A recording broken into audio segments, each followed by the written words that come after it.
Okay. So we're recording, right? We are. Oh God, no. Can you hear that? Oh. What was it? You cannot hear the trumpets? No? Okay. Oh, just as for a second. The rapture is happening, girl. You cannot hear the trumpets. Well, you and I are fine to keep recording because we ain't going nowhere. The rapture is happening. Well, you and I. Bye, everybody. Bye. Anyway. Bye.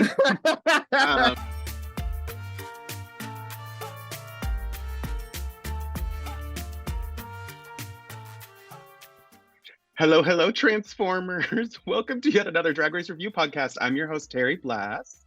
And I am Chucho and Terry. And this is the J Word, your home for all things Drag Race Mexico. Okay, Margaret, what are you doing? I don't know who this Margaret is. I am La Doña. Maria, La Doña. Yes, sorry, excuse me. Okay, well. Hello, Terry. How are you? It's going to be a episode of props then, because I purchased a hat, right? Okay. I bought a side cap because I was like, well, I'm going to wear that. I'm going to wear it on the podcast. I want it, whatever. So I bought it like 3 or 4 days ago. Because it said it would arrive early this morning, it is still not here. You know how I am. I don't like being told like, oh, you can't do something. Or I was like, no, sorry. I want to wear my friggin' hat, right? So literally 2 hours ago, I made this. Yes! Oh my God, that looks so real. That looks incredible.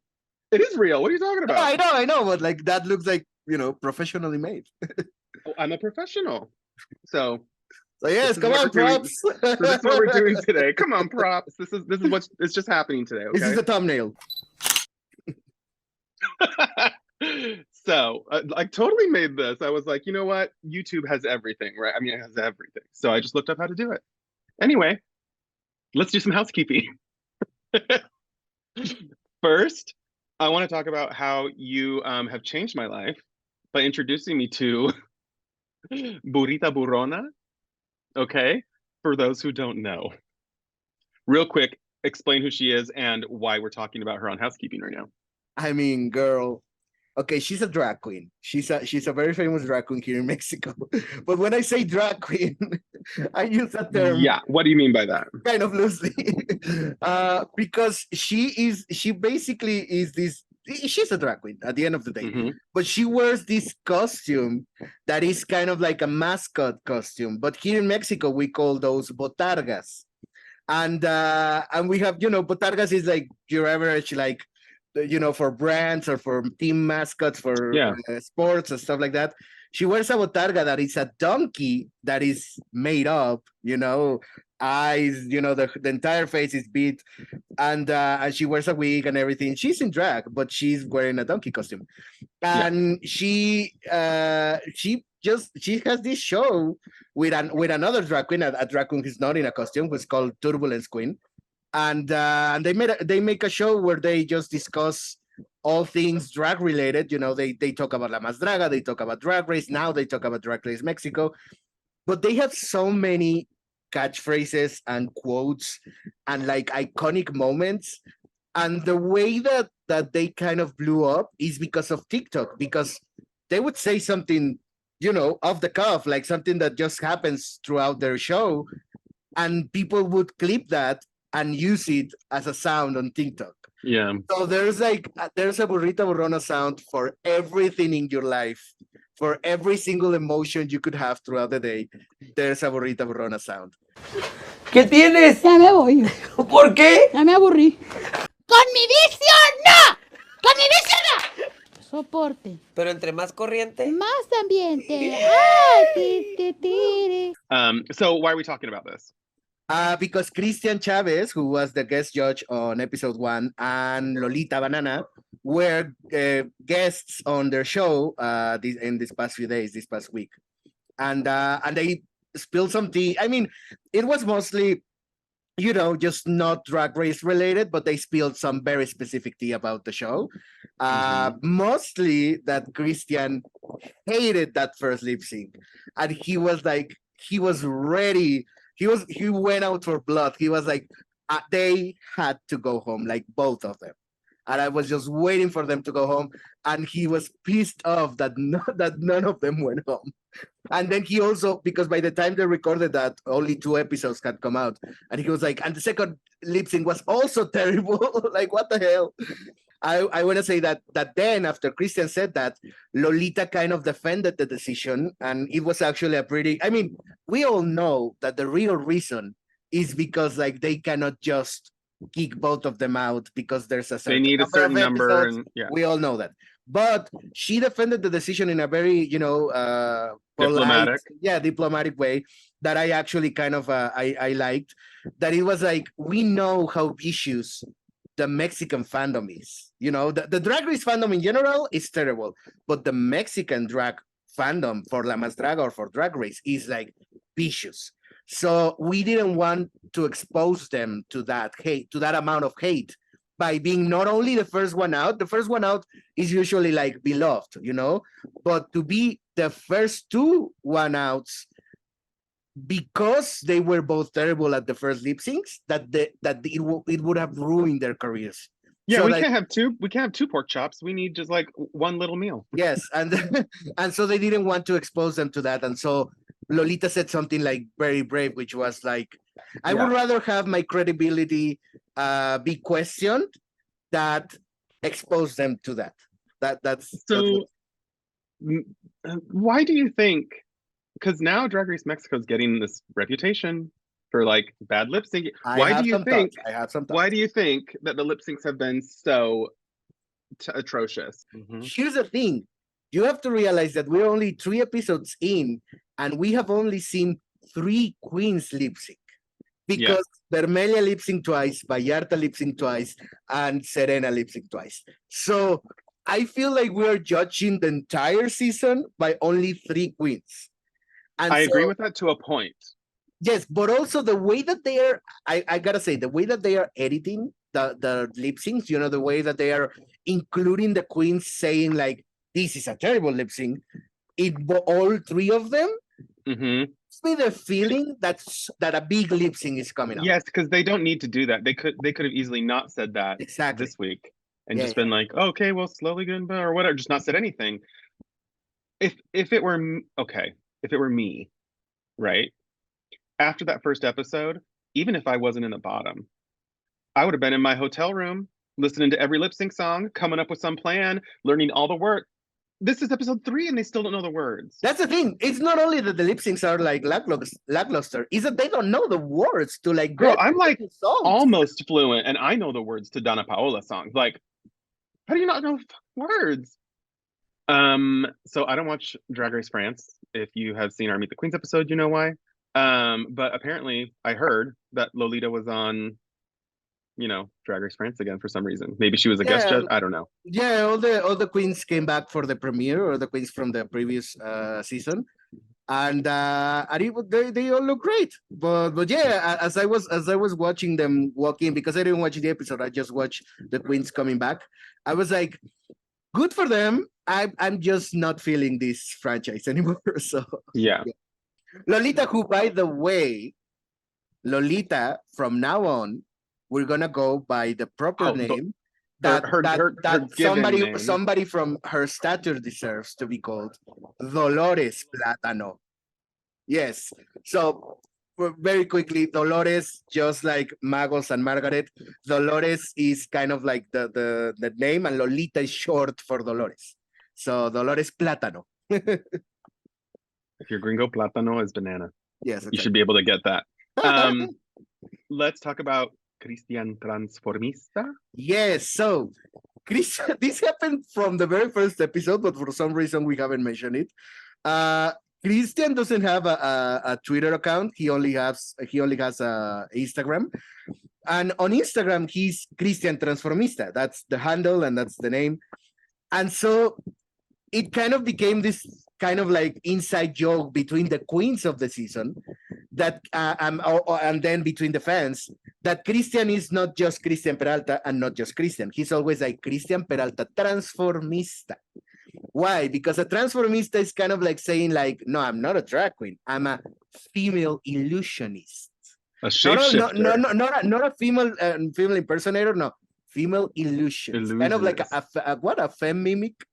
Yeah, femme mimic. Yes, and so throughout the first couple of weeks of the show, many queens of the season changed their profile names to like for Pixie example, Transformista. no, but not even Pixie, but Antonio. I can't remember his last name, but Antonio something Transformista. And so everybody kind of changed their names to kind of pay homage to Christian Peralta, Transformista. That's funny. Because that's the full name. Yeah. Well, that's it for housekeeping. So unless you have something else. Is it though? Is it though? Because housekeeping is reserved for Mexican and Latinx queens throughout the franchises. And we have to say that unfortunately, spoiler alert, Jessica Wilde didn't make it to the finale of All Stars 8 for some reason. I mean, okay, so here's the thing. We all know that it was probably production telling Candy like, girl, you cannot eliminate Jimbo. Like, you just can't. But at the same time, people were like, on Twitter, people were like, you know what? Candy wants to win. And if they do lip sync for the crown, she knows that she can beat Jimbo, but that she cannot beat Jessica, you know? So it was probably that. So it's a new day in the workroom, and the queens enter, and in this episode, they get right to the mini challenge. That mini challenge, that mini reto, is Taco Bellas. What that means is the queens basically get in teams of 2, one of which will need to get into quick drag and to essentially eat tacos or have them shoved in their mouth. And then the other person will be behind them with their hands like shoving them in their mouth, right? Yeah. There's something with the pit crew that you wanted to mention about this, you know? Yeah, so, okay. So I like the pit crew, you know, good for them. They're hot and whatever. And one of them is gay and he's married, you know, to somebody. And the other one, I just found out he's pansexual in the funniest way possible. I just opened Instagram and there was a live of Lolita with someone. I didn't see who the other person was. And so I clicked just to see. And it was Lolita talking to the pit crew guy. His name is, I can't remember, his name is Rodrigo or something like that. And he literally, I just opened the live, and the first thing that I saw was him saying like, so yeah, I'm pansexual. And Lolita was doing her makeup. And Lolita was like, oh, good. And then I just closed it. I was like, it's not going to get any better than that. And yeah, and so my issue with the pit crew is the following, which is like, because they're shooting the show in Colombia, unfortunately, like the pit crew might be hot and gay and everything, but they are not Mexican. Like they are Colombian. So I'm like, good for you. I'm happy for you. I'm gonna let you finish. But I would love to have Mexican guys. They need in the just hire 2 Mexican guys and fly them down. The thing is, like, when you are shooting in another country, usually the crew and everybody who is not like, you know, the lead characters of the movie, you know, kind of like the host or anything, you have to hire locally. So but I feel like they could find hot gay guys from Mexico who are living in Colombia. Like, I'm sure hold a casting call, you know, but whatever. Anyway, the pit crew this season is Colombian. Good for them, but I wish that we had Mexican pit crew. That was well, we'll see. Yeah. During this mini reto, Valentina and Lolita, that they look like, it's so funny. I was watching Mira Mangle. She is a great queen who has like a morning YouTube chat show called Mangled Morning on YouTube. I watch it, like it's basically my morning chat show. I have my coffee. I watch it every morning. So her and Scarlett Cyanide do this show. I'm a big fan. And I was watching their live watch along of Drag Race Mexico that they're doing. And Scarlett was like, they look like Boris and Natasha from Rocky and Bullwinkle. They did. I mean, always, but particularly today. And then they called them Team Rocket, which I just cannot get over. I think it's so hilarious. They're like, they look like the 2 bad guys for Pokemon, Team Rocket. So in my head now, Valentina, Lolita, Dolores, they're Team Rocket. Yes, I thought this was so funny. There's a tiny bit of drama here where Vermelha goes to pick Serena Morena, and Serena is like, is this a good idea for the bottom two from last week to be together? Like, she's literally like, get away from me. So like, no, and then somebody's like, they already finished, the couples are done. And then somebody's like, no, let me trade you this beach for this other beach. And they kind of have like a back and forth. Valentina even had to say like, girls, because they started to go at it. Yeah, and then Dolores was like, oh, y'all are changing, okay, right? So the thing that I thought was probably the funniest thing this whole episode, it's very subtle, but once they hear that one of them has to get into quick drag, Matraka tries to pass that off to Pixie so fast. It's like, okay, you do it. Right? It's so funny. She's like, I'm not doing this. So they end up getting into quick drag. Argenis and Margaret literally put on like lipstick and lashes, and they're like, done. They're like, I'm serving realness. Estoy lista, bebé. Like, it's really funny. Matraka's wearing, I don't know if you noticed, she's wearing Pixie's quinceañera dress that she made from the week before. Yeah, she puts on that dress and does her quick drag. They start shoving tacos. Well, the winners are Vermelha and Regina. Vermelha shows us her secret talent of putting her entire fist in her mouth. Good for her. Right. But what were you gonna say? There were obviously a bunch of references throughout the mini challenge, but one that I wanna point out is that they mentioned that they had a bunch of flavors of tacos, and one of them was taco de ojo. Oh. Now, obviously, we eat every single part of the cow and the pig and whatever, and so we eat cow's eyes, the ojos, the eyes, and there's a taco that is made out of that, but taco de ojo is also an expression to mean kind of like when you look at someone that is very hot and you kind of like enjoy looking at them, you are eating a taco de ojo because you kind of like your eyes are your eyes eating it up. Yeah, yes, exactly. So I love that. That was kind of like a pun that they did. So they win a prize, they split some money, I guess, but then they go straight into the Maxi reto, and that is to make a commercial for one of 5 negocios. Those 5 end up being, you might need a subtitle for, the gringos, funeraria, agencia de viajes, salón de uñas, mecánico, and, ironically, or not, puesto de tacos, okay? Pixie and Matraka choose funeraria, despite Margaret and Gala really wanting it. Next to choose is Argenis and Cristian, and they choose the Agencia de Viajes, which was Margaret and Gala's next choice. When they were choosing the businesses, Lolita asked Lady Kero and Serena to come in, and they were like, Serena and Lady, quiero que vengan por su negocio, because they also did kind of like a similar pun in last runway with the queremos pastel. Yeah, with queremos pastel. Yeah. So Kero it sounds like quiero, and quiero is I want. So Lolita was basically saying like, lady, I want you to come and pick your business. And so Lolita was like, I'm going to be doing that like the entire show. And also Valentina did a similar one, which is like, because Margaret and Gala were the last ones, it was like Gala, Varo, y Margaret, y ya acabamos. Yeah. Margaret, and we're done. Yes. And we're done. Yeah. I loved it. Lolita and Valentina, or excuse me, Dolores and Valentina are going to be directing the commercials, they tell them. And then they reveal who the guest judge for this week will be. And Dolores, like, slowly kind of...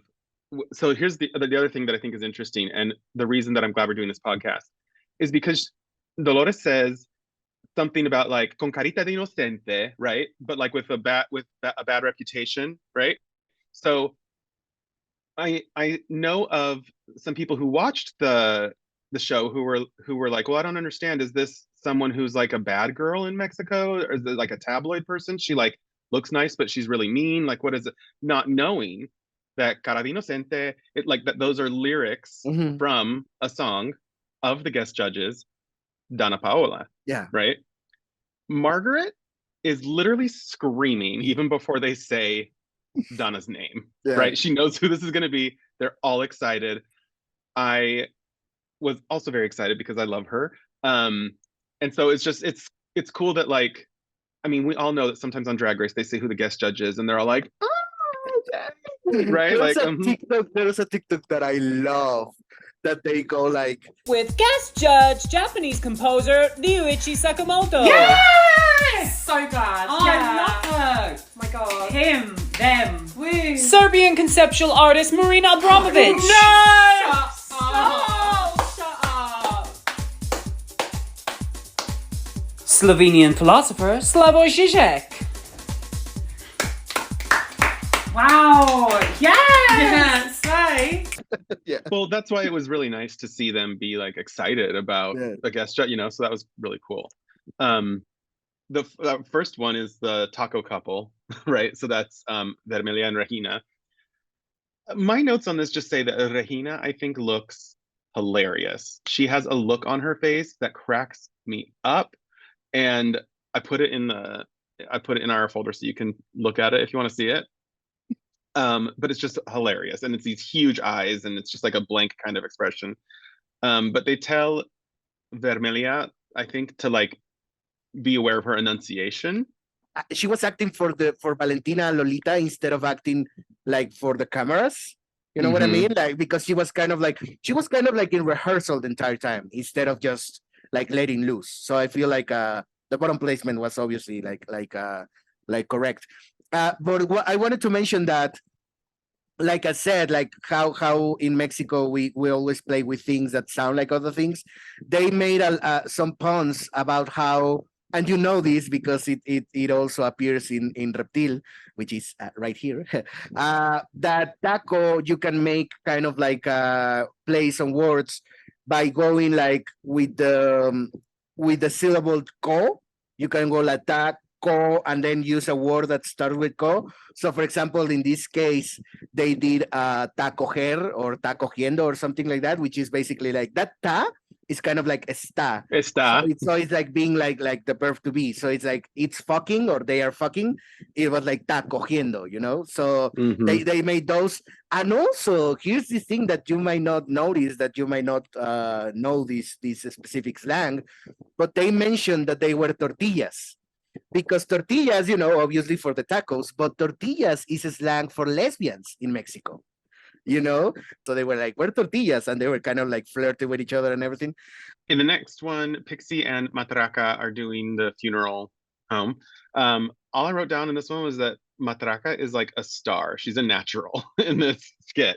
I was going to mention that sometimes, sobre todo, the Spanglish is coming out. Sometimes, especially in the first few episodes of a season, you can see queens that are not necessarily on the top or not necessarily winning the challenges, that are shining in those challenges so that they kind of give you the material to justify that they end up being on the top at the end of the season.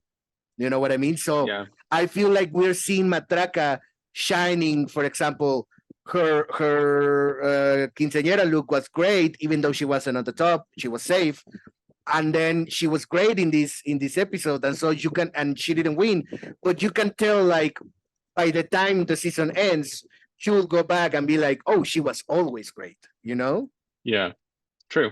You tweeted about this skit with a clip from Los Simpson, right? Yeah. So and it was so funny. There's a bunch of Simpson jokes and Simpson episodes that I know both in English and Spanish, and some of them I prefer in English, some of them I prefer in Spanish. But this one specifically, I don't know how it works in English, but you're gonna tell me. But in Spanish, it's very funny because I'm 100% sure that Pixie and Matraka were getting their script ready, and they were like, "Oh, let's do the Simpson joke."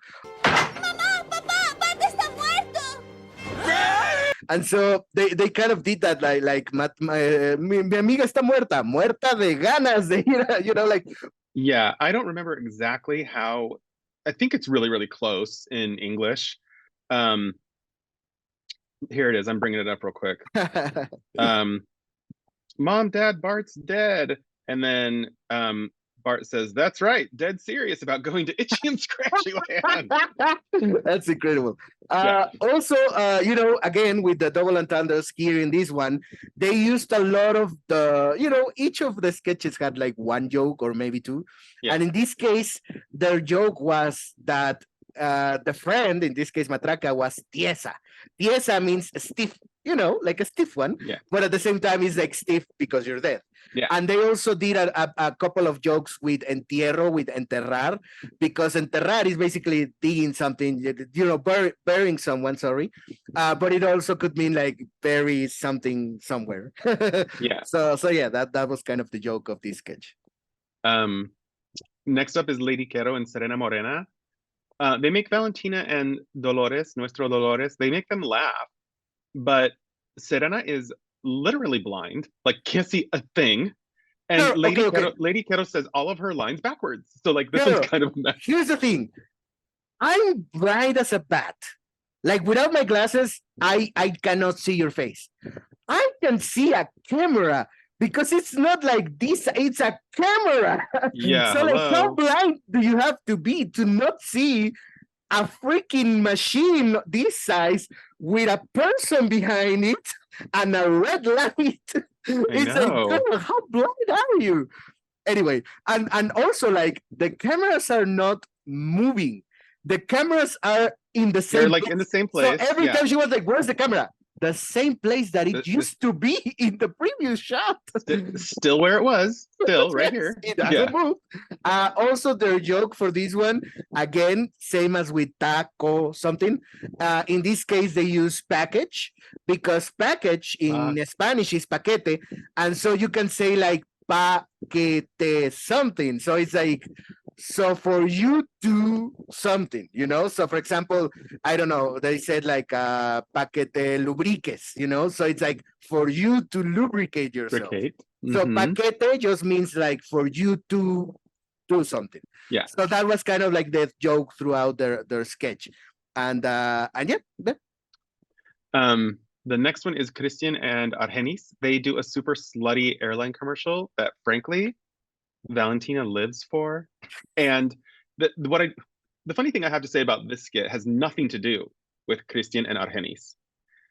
Because this to me is another like moment that proves why Valentina is a host, a star, like on Drag Race All Stars, she was weird and kooky and and so to like see her like kind of just basically show them what she wants and what she finds funny and just do it in a weird way. It was great. She was like, do this. She's like, push it further. Like, But really take also of it. like not just like not just like funny in general, but funny in a very Mexican way, because Yes. she told Argenis like, oh, your señora character, like do it more señora. We know Mexican means. gays know what that means to be like a señora, like a lady, like a mom, something like that. And it's so specific that it's like, yeah, you know what you're doing, like you know what you want. In this case, I have to say that the jokes here, for example, one of them was the Spanish accent, because it is very logical, but in case some people don't know, the Spanish accent from Spain to us here in Mexico, it's kind of the same relationship that Americans have with the British accent. So, for example, if you do something in a British accent, it immediately changes, the way that it's perceived. So it's kind of used for comedy because it's kind of pompous and whatever. Yeah. And in our case in Mexico, the Spanish accent is kind of gives you it gives you either like an Almodorovian thing of like, very draggy, very, like a leading lady of Almodovar films, or it gives you porn. Because at some point in the past, I don't think it happens anymore, but at some point in the past, the porn, the straight porn was dubbed in Spanish from Spain. So it kind of like, there's a bunch of porn out there that is not in English and it's not dubbed in Latin American Spanish, but it's kind of like, sí, fóllame, por favor, que sabe qué. you know. Isn't that literally what Danna Paola says about their skit later? Yes, yeah. Right. But that's kind of like the relationship we have with the Spanish accent, which is it kind of sounds slutty to us. So the fact that she wasn't just a flight attendant, but a Spanish flight attendant is like that's slutty, you know? Yeah. And also, here's the word of the day. I love this word. So Argenis said moñoñongo. Girl, that has two N's. That's kind of tough to say. Please say it, Moñoñongo? Yes. So moñoñongo is basically it's just between me down there, but it's a very funny word. And I had a question for you. How did they subtitle Préñame? Oh, I don't know. But did they maybe you remember that maybe they did it as Breathe Me, or they didn't go there? As what me? Breathe Me, BREED. I think they did. I have to go back and okay. look, but I think maybe they did. Okay, yeah, because preñar, préñame, it's literally just like breathe me, like I'm breathable, you know, like kind of like that. Yeah. So they did a bunch of those jokes there. So the next one is Gala and Margaret. Margaret's makeup in this skit is amazing. It's very different than what she usually does, right? Which is funny because later in the episode, right, someone's like, oh, but her makeup's always the same. Literally, it's been like, yes, it's usually big here and there's an interesting eyebrow, but it's always different. I don't know. Anyway. Sasha Velour's makeup was always the same, but it was always with certain modifications. Right. They do a wig change in this one, which kind of like of each other, which is kind of weird. But the idea was great. The editors and the camera people didn't know how to execute it, but their idea was great. Yeah, of like them fighting, and then kind of like they should have gone down, and then when they go up, cut to the other wigs. Yeah. It would have worked that way.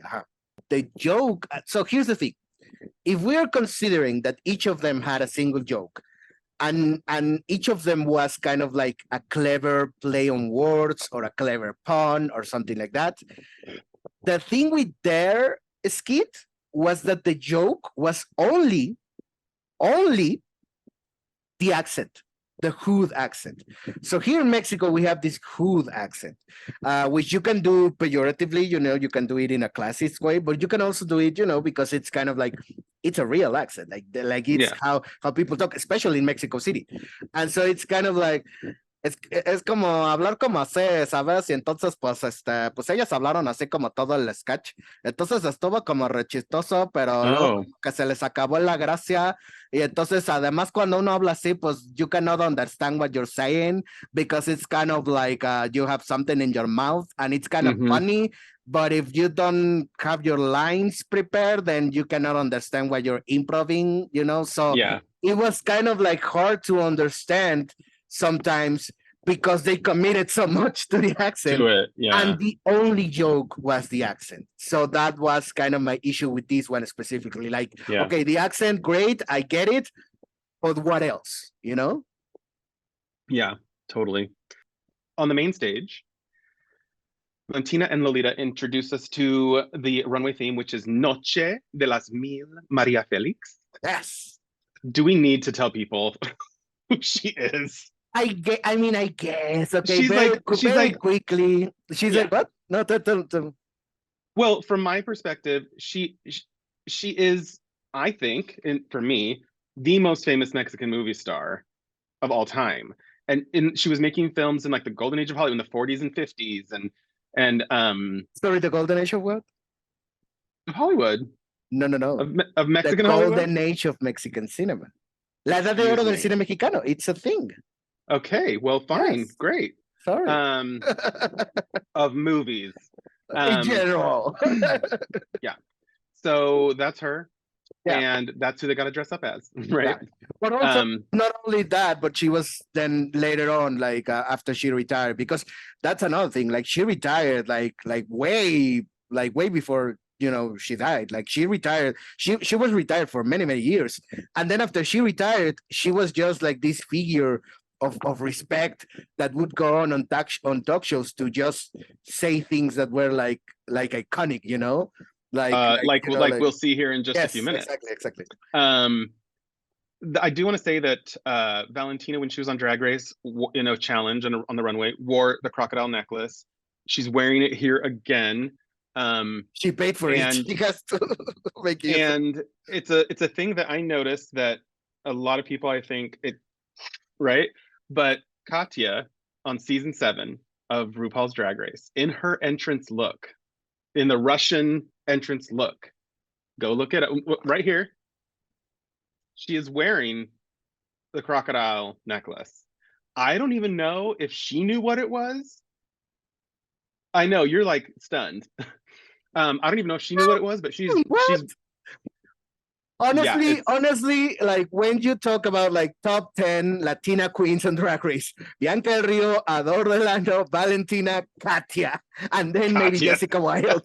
Yes, because like girl, she speaks Spanish, she likes Lorena Herrera, she was the Maria Félix. Are we giving Let's just Katya say the honorary? Yes, I'm gonna say Katya, hermana, ya eres mexicana. Yes. Oh, and Jada isn't called because she eats tajín. Oh, right. So yes. Jada and Katya, you get our honorary Mexican for this episode and for henceforth forevermore. Yeah. I'm also gonna say that usually on Drag Race, I'm not entirely sure, like in every franchise, but let's just say the US franchise. For example, RuPaul never ever dresses up as the runway theme. Because it's kind of like this thing of like, well, if her look isn't as good as she doesn't want to expose herself to maybe a queen, looking better than her, or in general of looking better than the rest of the queens. Even the same, yeah. Yes, exactly. The only time that has happened is in the golden runway that they did on season 11. And that's the only time where she literally came out wearing a golden outfit. And she looked amazing, but the problem was that Akira kind of looked better. And so that never again, it has never happened again. Like she was like, no, who approved this? Never again. But Valentina here was confident enough. She was like, you know what? Fuck those bitches. I'm gonna wear a Maria Félix look, and I'm gonna look better than all of them. Well, she literally says, "Mi ídola." Yeah. So the opportunity to dress up as her. Hey. And also, I want to say that Valentina is kind of also in theme because she said on Instagram that she was doing like kind of like a homage to France, the country that kind of like, embraced her for 15 years. And by the way, I didn't know how long she has been living in France. Wait, you said Valentina. You meant Dolores. I said Dolores. I didn't say Dolores. I didn't say Lolita. And also, I want to say that Valentina. You said Valentina. Okay, well, Dolores. Dolores is wearing a French outfit and as a homage to France. And I recently found out how long she has been living in France because of the Burrita show, where she says that she has lived in France for 15 years. So that's quite a lot. But the thing is, like, for me, that's also on theme because unlike many superstars of the golden age of Mexican cinema, who also went to Hollywood at some point, like Dolores Del Rio, like Pedro Armendáriz, they went where? To Hollywood. Wait, where? To the golden age of Hollywood. Okay, moving on. So anyway, we're getting green up in here. So basically, unlike those that went to Hollywood at some point, Maria Félix never made a Hollywood movie, never ever in her life. But the only foreign movies that she made outside of Mexico were in France. So it's kind of like that. Lolita is kind of like being very French because that's also kind of part of Maria Félix's career. So yeah. The runway song is a Kitty Girl by RuPaul, which I love. And then the runway starts. So let's review the look. and let's just say that the runway starts in black and white. I love that they do this. For the beginning of each of the queens' walk. I don't think they've ever done this on Drag Race. No. And it's so cool that it starts in black and white and then transitions into color. And so first off, we have Argenis. So Argenis is wearing a look. Is this from La Bella Otero? I think so. I think they make it. So. So we got a kimono situation here because we had a few from La Bella Otero and a few from the races, you know. But Maria they don't look exactly the same. I think some of them are but different like enough. from the same origin, you know, Yeah. the same source. I love this look. I think I love this, and I think her makeup is different than Yes. she's done before, and that Yes. and it just she to me is doing really well. I think she looks great. yes. I feel like Argenis is kind of like you know, She's a dark picking up horse. the pace. I think. Yeah. Like A black horse. a black horse. Okay, then we have Christian Peralta. So as Tamer would say, why is she pink? I don't know, but also this I think is the only one that when it starts in black and white suffers from starting in black and white because it looks like she has a beard. Like the whole lower half of her face is really dark. Well, yeah. Maybe it was just like I'm gonna do Maria Felix, but I'm gonna do something different so that it stands out. Fine. Yeah. Okay. I like the dress. I think it's amazing. I'm not too crazy about the makeup, but it's all right. Okay. Yeah. She's wearing what? The necklace. Yes. Okay. It's gonna be great. Yes. I was gonna say that there are the memes are memeing this week because Valentina literally said like, "Oh my God, you're pink. You look incredible. This is so unique." And all the memes are like Miss Vallarta at her house, like, you know, because it's like, Or the Kennedy, like my drag, yes, right? exactly, fuck my drag, which I Yeah. just translated. You can use it. You can find it on my Twitter. I just translated as. Oh God, I just forgot how I translated it. But I just did the Spanish version, so you can. I'm gonna put it here, and you can use it if you want. With her, it was that Valentina said Rosa Melano, and at some point somebody else mentioned Rosa Melano in one of the videos. Rosa Melano is kind of saying like the prank names that Bart would do with the. Do you know one? Because I can only think of the SNL one, which is like Edith Puthie. I can only think of that one, but there are other ones that are more obvious.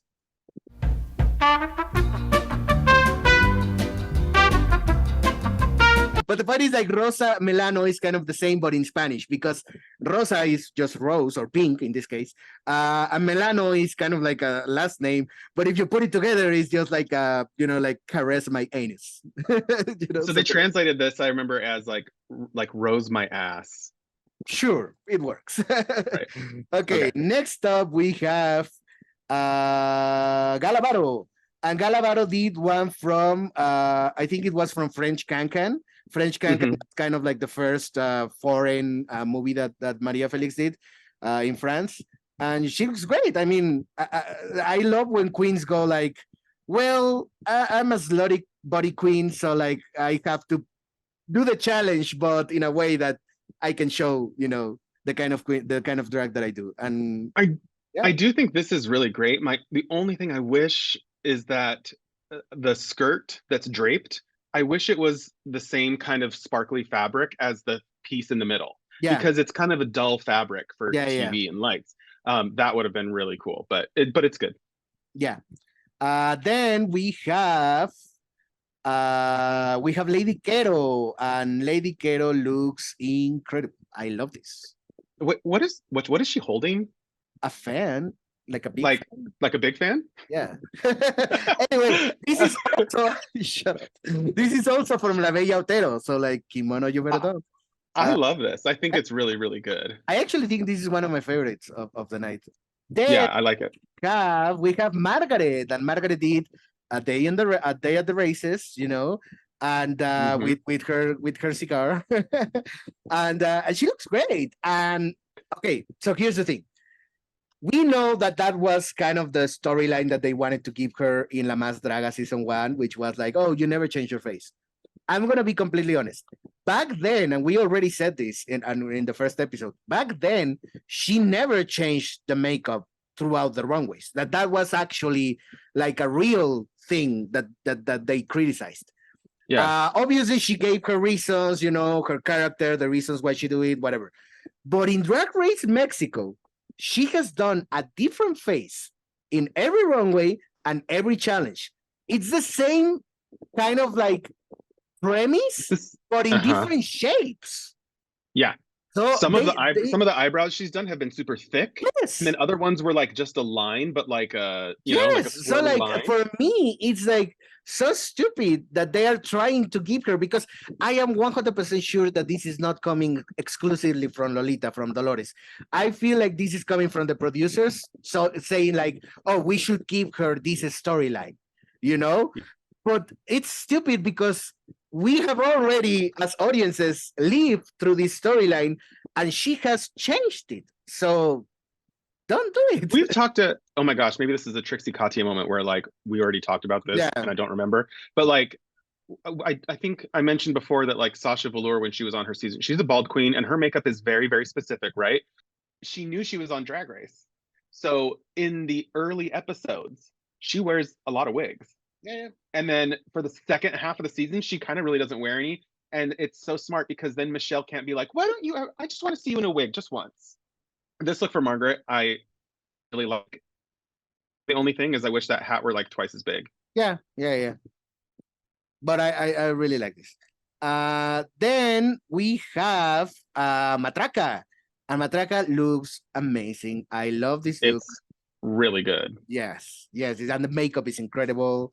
And I love it.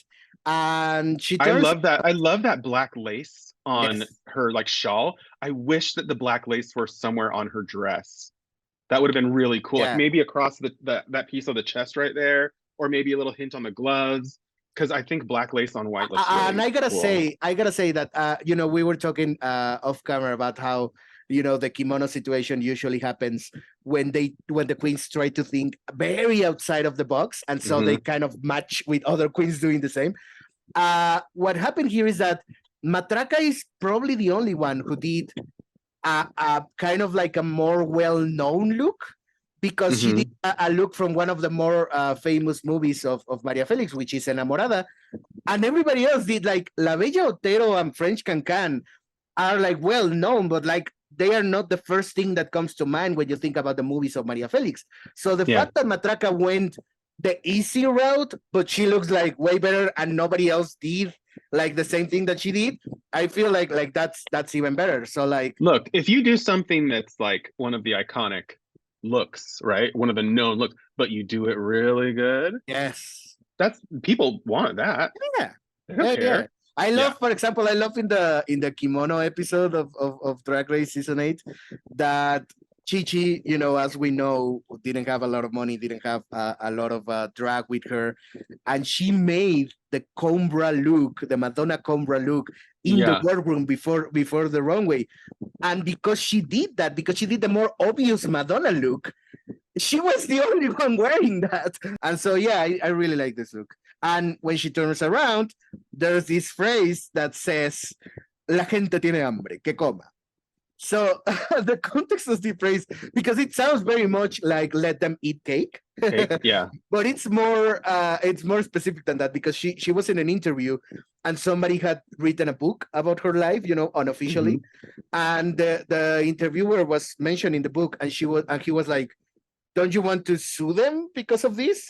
And she was like, why am I going to waste my time with that? If they are hungry, let them eat. Let them eat. If they need the money, sure. It's so fierce. Yes. I love that interview. Yes. Anyway, then we have Pixie. And there's a situation with Pixie's outfit that we don't know we don't know the tea yet. Like, okay, first of all, also wearing crocodile necklace. Yes. So far, including Valentina, is this the third person? Probably. I mean, we're gonna a couple more. Yeah. So let's explain for people who don't know.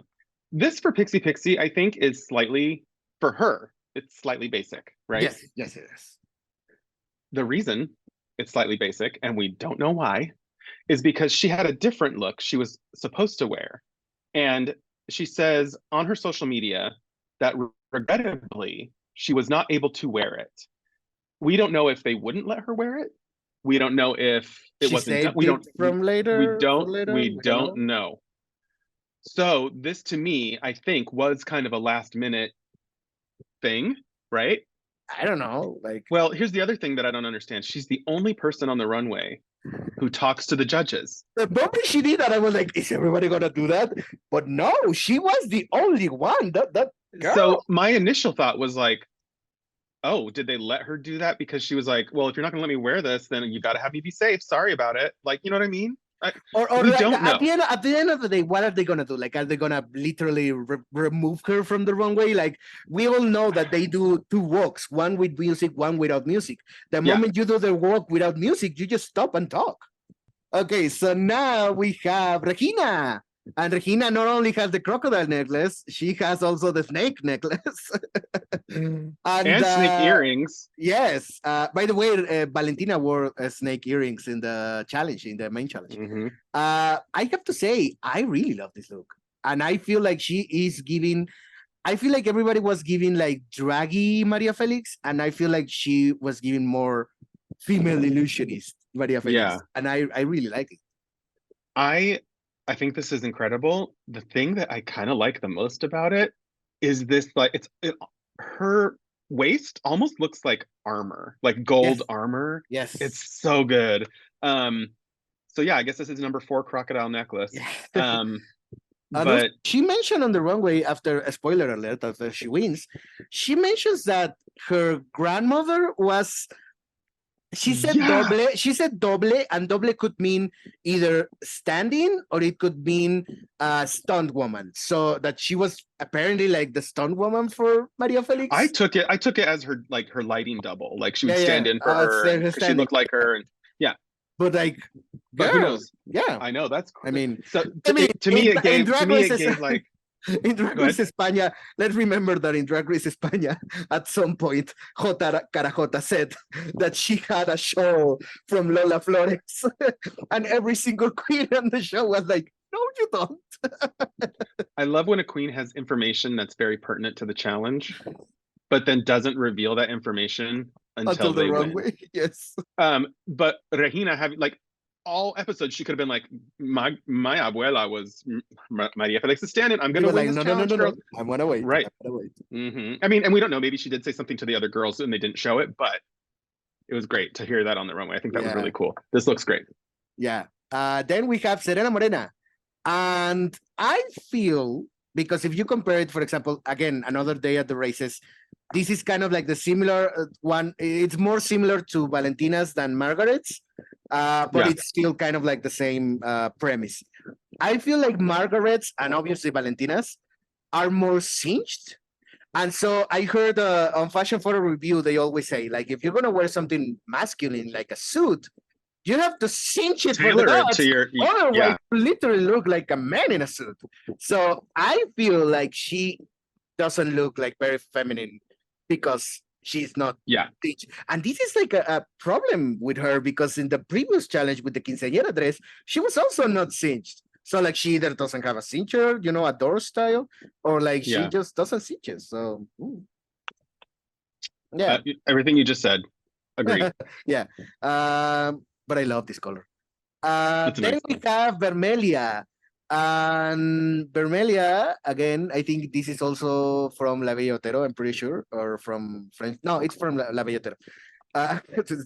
Everybody watched that movie. I like it. It doesn't give me, for me, it's too obscure to give me Maria Felix, you know? I agree with that, but like if this were just a runway and we didn't know what the theme was, I don't hate this. I think I actually kind of like it. I don't hate it as much as the judges did. I do think maybe she needed to be cinched a little more, but other than that, I think it's well made. I think it's pretty. It looks good, but yeah, it's not really very recognizable as like a Maria Felix thing, I think. I mean, we're gonna talk about the results, but like Pixie, for me, it's definitely the Jan of the season. Oh, they're janning her. Yeah, real hard. like she's been safe all the time. And so that's got to be a storyline, because they even cut to her in a confessional saying like, "I'm not cool with this being safe. Like, safe every week now. Like, come on." And I think she has a right to feel that way. Yeah. So Terry, who was your Chida of the week? So I honestly, I don't know, because if I have to go by what was on the runway, Yes. then my Chida was probably actually I can't. There's two I can't decide between. So if I have to pick Just the one, two. No, just the two. Don't worry. The so my then my Chidas are Regina two. Uh-huh. and probably Matraka. Okay. Now,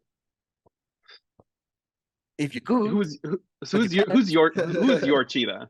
My Chida of the week is Matraka. Okay. Now the reason I say that is because if I go by what I've seen and what was supposed to be done, then I don't necessarily give Pixie a Chida. I give her like a fucking chingona. A chingona. With this look. Yes. Yes, because it's insane. I wish it had been on Drag Race. It's gorgeous. And I like, oh my gosh. I don't think she's gonna wear it on the show, because if she did, then she probably wouldn't have shown it. You know, so chingona. She gets my chingona. Yes. So who do you have for your churpia of the week? Ah, God. So it's let's just say that everybody looks amazing. Like everybody looks great. And in the challenge, I feel like everybody did great. I feel like because we're gonna talk about the lip sync, but because the lip syncs have been very lackluster, people are not focusing like on the actual challenges, and nobody's talking about how the sketches were pretty funny, you know, most of them. So I feel like you know what? Just because everybody else is so great, I feel like Serena is my chirpy of the week. Like she should have just cinched a little bit more. So yeah. My chirpy of the week is Serena Morena. Yes. Okay. Again, everybody looks great, but if she had cinched that, you know, it may have been real. Yeah. Real cool, but yeah, I don't know. And it was also, unfortunately, very close to what Valentina did. So. Yes. The winner of this week's challenge ends up being Regina Voce.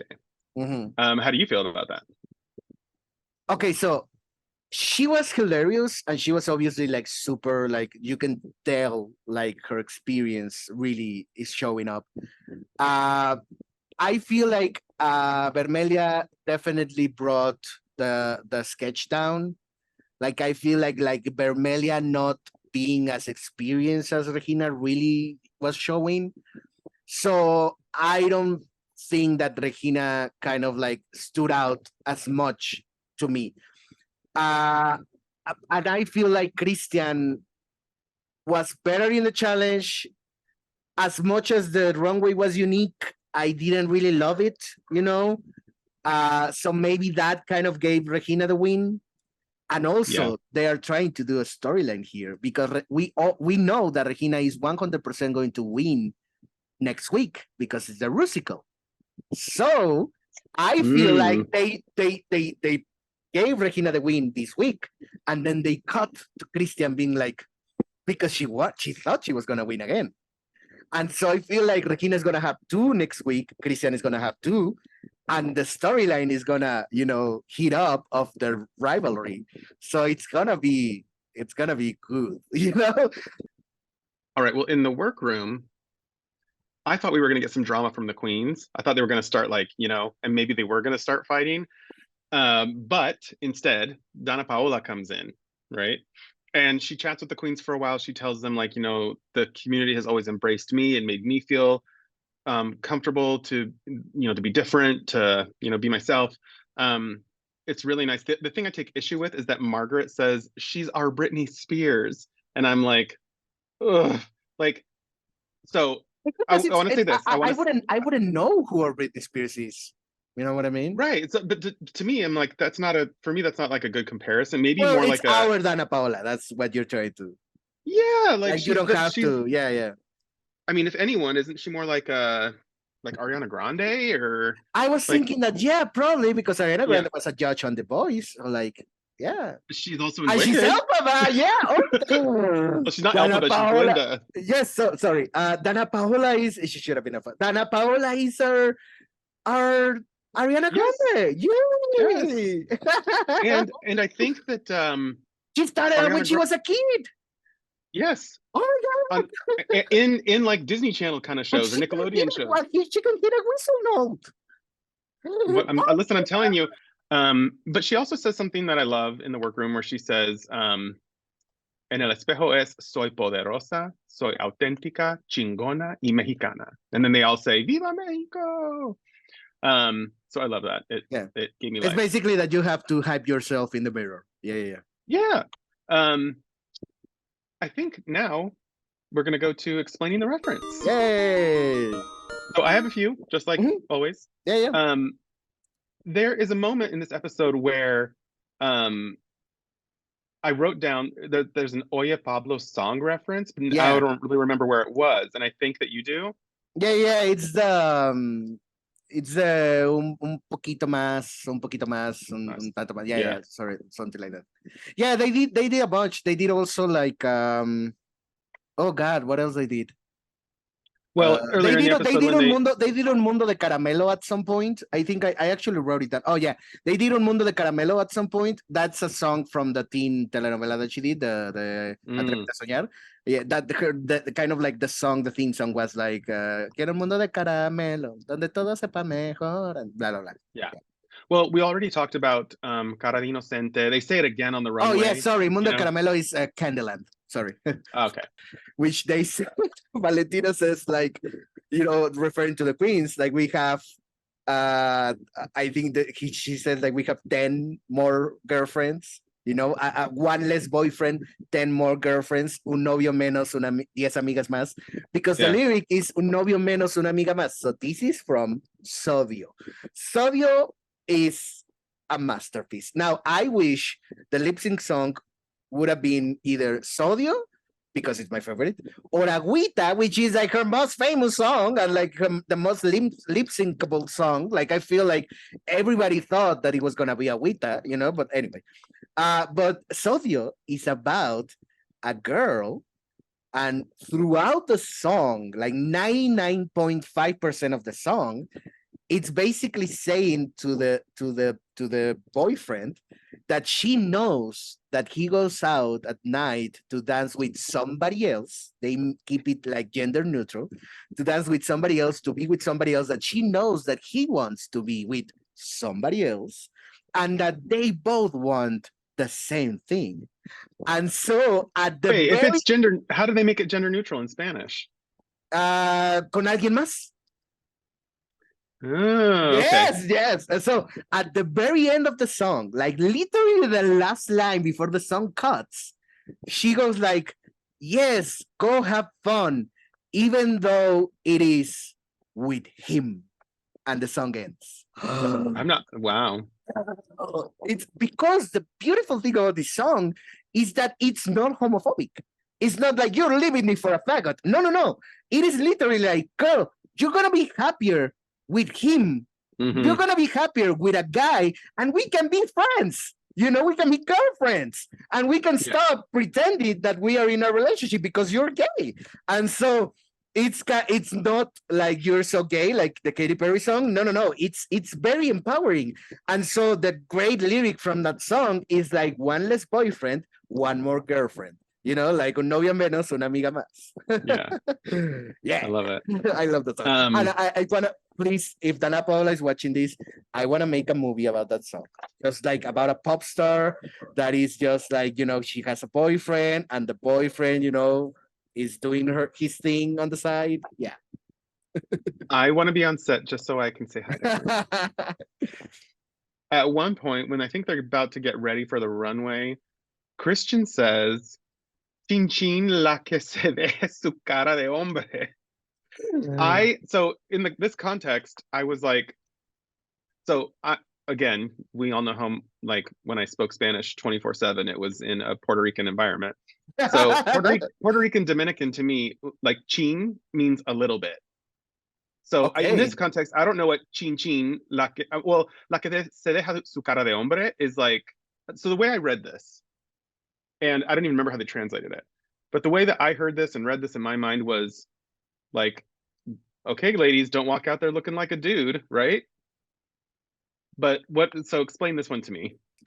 So anyway, chin chin is, like we know, we use words in Spanish for many different things. Like, for example, your favorite word, pedo, and your second favorite word, huevo, which it can mean so many things. Listen, And so- guys, if you want to learn Spanish, you only need to leurn 2 words. Pedo and Huevo. huevo. And pedo. And if you eat huevos, you're gonna get pedos. Yes. Yeah, that's right. One of basically the most famous swear word in Spanish, in Mexican Spanish, is chingar, and all of its variants: chingar, chingado, chingada, chingate, chingas, chingon, chingona, you know, all of that. And so we all have the swear words and kind of like the kids pop version of the swear words. You know, like we say no mames, but that's a swear word. So we teach kids to say no manches. No manches. And so kind of like we have those. And so for chingao, chingada, chingar, chin chin, it's kind of like that, because you know that you're saying that, but you're not saying that. So it's like, it's kind of like saying chingue su madre, the one who doesn't beat her face up. Gotcha. Yeah. Okay. At one point, Lolita, nuestra Dolores, she calls Margaret La Roña. Yes. This one went right over my head. So go to the Google Drive, and there's gonna be a Oh, photo is this of the La like Roña. weird looking? Yeah. Yes. Okay. So when we did our very first episode and we talked about our experiences with drag, I talked about, you know, my past and kind of like the first my first approaches to drag, but I forgot for some reason to mention that in high school I would watch this show that was on TV for a few years that was called Desde Gallola. And in Desde Gallola, the showrunner was Horacio Villalobos, who is kind of problematic, and I don't really like him as a person, but I respect everything that he did for the community at some point. But he was gay, and so every single person in the cast and in the writing room was gay or trans or a drag queen. And so it was this gay show in the middle of the afternoon on Mexican TV, cable TV, but on Mexican TV, and nobody, like, they didn't get censored, like they didn't get, like, they could get away with so many things. And it was, for my generation, it was a great introduction to gay slang, to trans women, to drag queens doing a bunch of characters. And La Roña was introduced to my generation on that show, but La Roña came from like cabaret and like theater and like from other shows before that. But La Roña is this character that Darío Tepié, who's a famous actor in Mexico, he does the character of La Roña, who's a parody of La Doña, and La Doña is María Félix. But for me, it never read as drag, because obviously I was, you know, a teenager, and it was the 90s, the early 2000s. And so for me, drag was being a female illusionist. You know, you had to look like a woman and act like a woman. But La Roña looked almost like a Muppet. You know, it's kind of like, for me, it was very guignol, you know, it was very like guignol theater, because, you know, the cheeks were like huge and the eyebrows were like crazy, like Trixie Mattel on acid. And she had like extensions of her fingers plus the nail, you know, and she had like tons of jewelry, and so she was always like, you know, she was always like jingling when she was moving. And she never shaved like her chest or the legs. And so they mentioned with Margaret, was it? Yes, because the makeup was it wasn't like female illusion. It was, you know, a representation of Maria Felix's factions. So it looked more like La Roña, and it didn't really, you know, to be honest. I would say exaggeration. I would say that Pixie looked a bit more like La Roña than Margaret. So yeah, that was La Roña. That was like the one of the first introductions to drag to a lot of people. Yeah. Is that who Margaret's going to do for Snatch Game, you think? I mean, she should. So we don't have a jury update this week, but we have a Niurka update. Look at me, baby. So the Niurka update is, like I said, there's going to be a Niurka reference every single episode, and so far, that's been true. And in this case, I think it was Valentina that said, "Bailas?" So Niurka has a feud with pretty much everybody in this industry. And so one of her feuds is that because she's a fantastic dancer, and that is a fact, she's a fantastic dancer. There have been shows. For example, I think she was in Aventurera at some point, which is a stage show based on the old movie called Aventurera, which is about this dancer, this exotic dancer, that has romances in the cabaret where she works or whatever. And so a lot of actresses have gone through that role, including Niurka. But Niurka has been one of the few that actually is able to dance the role, there have been probably others that are able to sing the role a little bit better, but she's the only one who has been able to dance the role. And so I think that phrase came from some other actress came on the role and they started a feud, because Niurka was the one who did it better. And she was, and many phrases came from that, including that she was trained as a dancer. She has legs of a dancer. Estoy entrenada como bailarina y tengo piernas de bailarina. I cannot raise my leg, but yes. And a lot of that. And one of those was like, does she even dance? And she goes like, bailas, to the camera, directly to her, like, do you dance, bitch? And so every time you're like, I can do that. Can you, bitch? So you have to say like, bailas. Do you think someone is going to do Niurka or Yuri for Snatch Game? Girl, they have to. Well, this week's lip sync for your life, or lip sync icónico, was between Vermelha Noir. That's growing on me, by the way. What? Icónico? Yeah. Yeah, me too. It was between Vermelha Noir, otra vez, and Serena Morena, otra vez, to the song. Now, I'm not going to spell this out because it's like XT, I guess I am, number 4, Éxtasis by Danna Paola. Now, I know that you would have preferred Agüita. Sodio. I even love Oye, Sugar Pablo. but this is okay. Yeah. So fine. Anyway, the lip sync happens, and Vermelha Noir sashays away. The mirror message this week is not revealed. We don't really get it. We kind of see it from the other side, but we can't read it. So we'll say what that is next week. And then the exit song is still To the Moon by RuPaul, which I love. And that is pretty much the episode. So who is your front runner so far?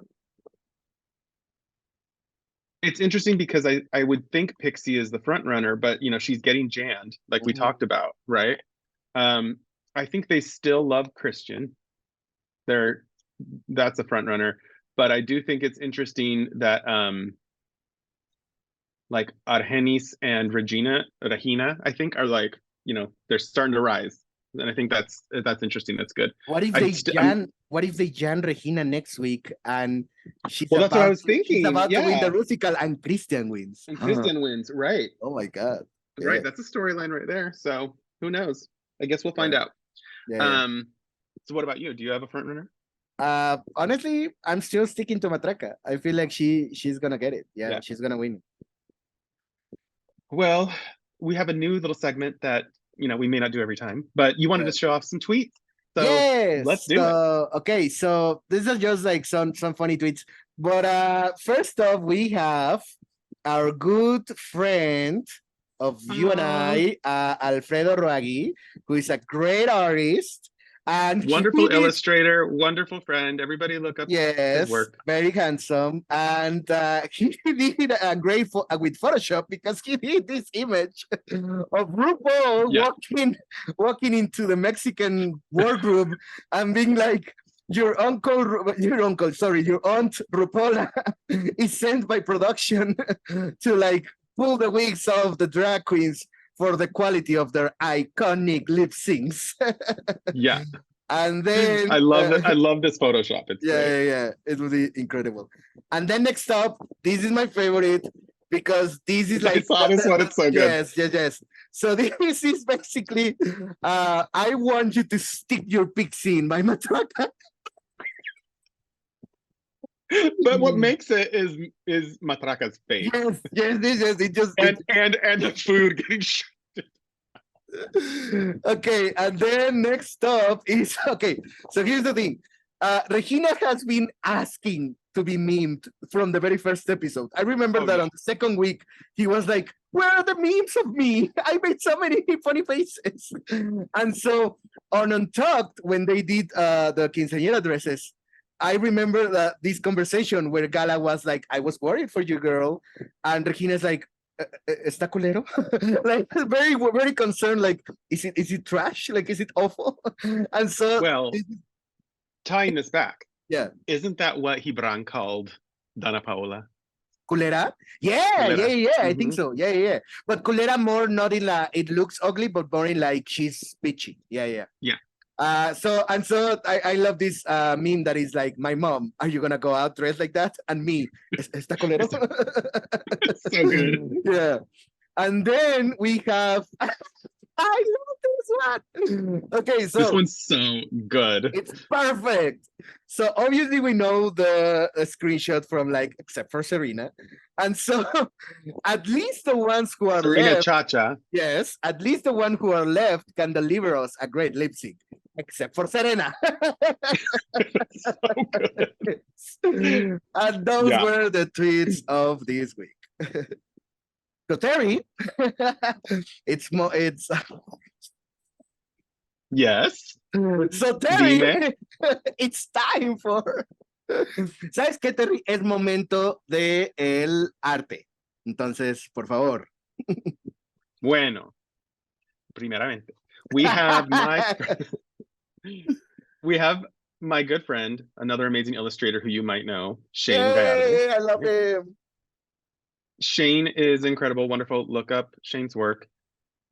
I'm excited to see what happens because this is a work in progress from his Insta stories of a piece he's doing of Matraka. So I can't wait to see it. I think it's going to come out. Obviously, it's going to come out amazing. We also have Muerta Mosca, otra vez, who drew Lady Kero in her quinceañera look. Then we have Jose Luin, I think.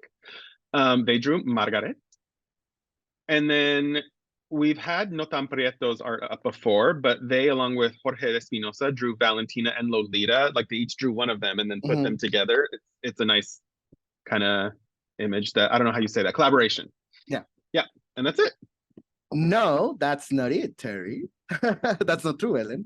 Because we also got Terry Brass, who did... It's a sketch. He did Pixie. No. You don't get to do that. He did Pixie, her confessional look, and it looks incredible. And Pixie retweeted it. So yeah. Terry Lamas. You tweeted it and you Instagram whatever storied it and you said Terry Lamas. Yes. And I think that's what Pixie retweeted. Yeah. So this week, Pixie reposted both of our Anyway, follow the artists. Hello. Share their work, show them some love, give them some nice compliments about their work. And they'll keep making some amazing stuff probably. So next week on Drag Race Mexico, we will get the reading challenge, it looks like. And a rusical called Dragapulco Shore. Well, at least we'll get the reading challenge. Yeah. And we'll further along the storyline and see what happens with this Cristian and Regina. It looks like, kind of, I wouldn't say rivalry, but something's brewing. So we'll get more of that. Chucho, tell the people where to find you. Right here at home. No. So you can find me as Chucho_QMP on Instagram and Letterboxd. And no, I don't have threads yet, I guess. If there's not porn on threads, I'm not gonna be on threads. And you can find me as Chucho_Q on Twitter, where there's porn. All right. You can find me on Twitter. So still. Instagram, Blue Sky, Threads, and TikTok at Terry Blass. And at terryblass. No, girl. And at terryblass.com. Before we end, I want to tell you that while we were recording, look what arrived. So you'll get it next week, okay? Yay, I love it. Thank you for joining us. Until next time, and as always, Respeta tu cultura, maricón. So I wanna. Okay, so you can. No, You go. what? Okay, Go ahead. go ahead, bitch.